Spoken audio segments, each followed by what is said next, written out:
Anda kembali di Newsline Trending Topic, pemirsa. Kalau tadi di segmen sebelumnya kita sudah membahas terkait dengan gempa di Sumedang, dan kali ini kita masih akan membahas terkait dengan gempa yang terjadi di Jepang, karena justru ini yang paling tinggi pencariannya. Di Google Trends sampai dengan siang hari ini sudah ada sebanyak 8.000 pencarian warganet yang ingin mencari tahu bagaimana situasi terkini terkait dengan gempa di Jepang.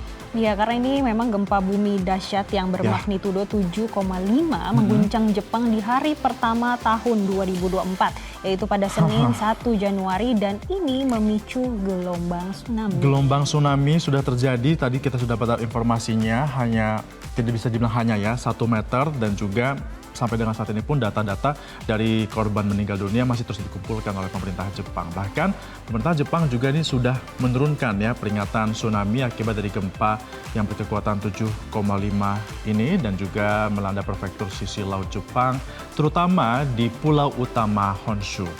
Ya, memang untuk Badan Meteorologi Jepang telah menurunkan semua status peringatan tsunami atau tsunami warnings di seluruh pesisir laut Jepang.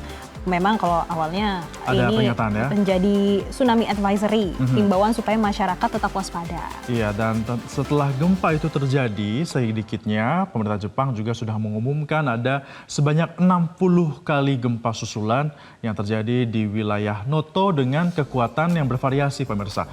Mulai dari magnitudo 6,1 sampai dengan magnitudo 3. Gempa susulan terus terjadi, masyarakat harus waspada. Tapi Jepang ini juga sebenarnya sering sekali gempa karena titik lokasinya yang berada di Ring of Fire ya, yang juga lempengan tektonik itu bergerak seperti itu, sehingga rawan sekali terhadap bencana gempa. Iya, Febrian, untuk peringatan tsunami atau tsunami warning hingga hari Senin kemarin ini di waktu Jepang memang berlaku di beberapa daerah ya. Ini misalnya di prefektur Yamagata, Niigata, Prefjutsu, Chutsu, Kaetsu, Pulau Sado, Niigata, Toyama, Noto, Ishikawa, Fukui, dan Hyogo Utara. Pastinya tsunami yang sempat terjadi itu ternyata terjadi tingginya adalah 1,2 meter menghantam pelabuhan Wajima di prefektur Ishikawa pada pukul 16.21 waktu setempat kemarin. Dan ada lagi tsunami dengan ketinggian bervariasi, contohnya di kota Toyama ketinggiannya 80 cm, di Kanazawa ketinggiannya 70 cm, sampai dengan di Niigata ketinggiannya ini adalah mencapai 30 cm.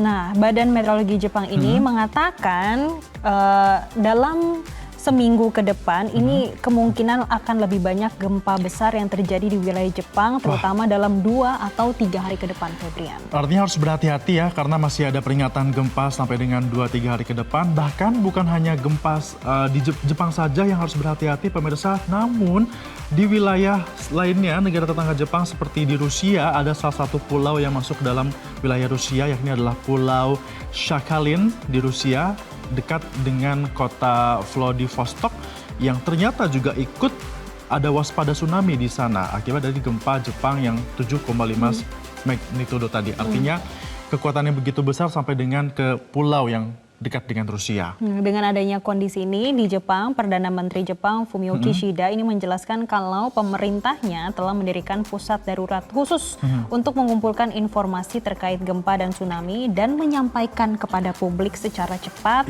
supaya penduduk bisa memastikan keselamatan dirinya masing-masing. Betul sekali, harus seperti itu ya, apalagi Perdana Menteri Jepang ini juga Fumio Kishida menyatakan, kemarin sudah mengatakan mencabut tsunami dan juga akan kerusakan-kerusakan yang masih di utara Jepang ini, khususnya di Semenanjung Noto, juga masih terus didata untuk dapat melihat bagaimana kerusakan yang terjadi dan juga apa-apa saja langkah yang akan dilakukan oleh pihak dari pemerintah Jepang. Kita akan dengarkan pernyataan dari Perdana Menteri Jepang Fumio Kishida berikut ini.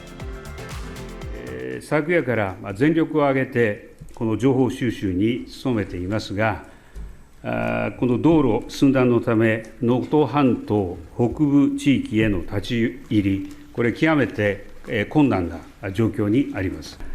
上空からヘリで視察した結果、道路の寸断、土砂崩れ、火災等の被害が広範囲で確認されたとの報告でありました。多数の人的被害や建物崩壊、火災など非常に大規模な被害が確認されている、こうしたこの報告でありました。午前10時に津波警報が解除されました。今後、本格的にこの海路を通じた輸送ルートの確保、本格的に進めてまいります。現在、発生している停電や断水、通信の途絶についても、現地に作業員が入り、復旧を進めているところです。Karena tadi sudah ada sebanyak 8.000 pencarian di Google Trends. Nah, warganet kita yang bergabung dalam TikTok dan juga Instagram juga ikut berkomentar terkait dengan gempa di Jepang ini. Di Instagram, ada dari Asyamsu99 mengatakan ngerinya gempa Sumedang dan juga Jepang. Kalau di TikTok ada yang menyampaikan hati-hati yang berada di Jepang. Ada juga ini yang mengatakan Jepang parah banget gempanya di sana. Dan juga beberapa warganet lainnya di TikTok seperti apa, Jessica? Kalau di TikTok ada yang menyampaikan semoga semuanya selamat. Amin ya. Ada juga Enros SY di Instagram mengatakan magnitudonya besar banget sampai dengan 7. Ya dong ya, apalagi ini sudah menimbulkan tsunami seperti itu. Ada juga yang menyampaikan kasihan serem juga gempanya. Ya, warganet ini bukan hanya dari TikTok dan juga Instagram secara live saja, tapi kami juga sudah menghimpun ada beberapa komenan di Instagram @metrotv yang sudah ikut berkomentar terkait dengan Jepang yang dilanda gempa. Dari @IB_Dahlia bintang mengatakan, ya Allah, semoga saudara-saudara kami aman dan selamat di sana, amin ya rabbal alamin. Kemudian selanjutnya dari Herlina Gea yang menyampaikan tanah sampai pecah-pecah begitu.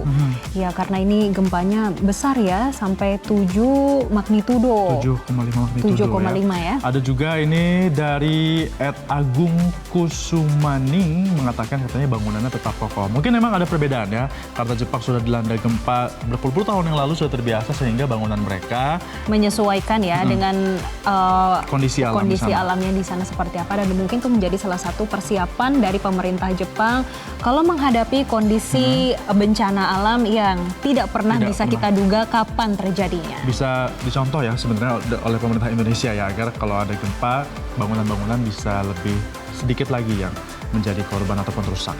Ada juga dari Agus Hermawan mengatakan semoga tidak banyak korban dan semoga Indonesia bisa dijauhi dari musibah. Amin. Amin.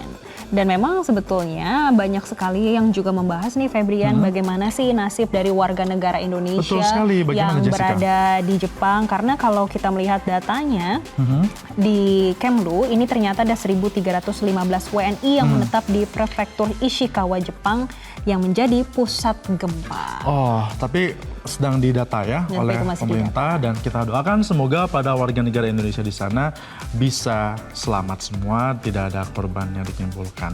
Baik, pemirsa, itu dia pembahasan kita terkait dengan gempa di Jepang, dan sebelumnya kita juga sudah bahas gempa yang ada di Sumedang. Stay safe semuanya. Kami masih akan segera kembali usai jeda pariwara. Tetap bersama kami di Newsline. Jelajahi cara baru mendapatkan informasi. Download Metro TV Extend sekarang.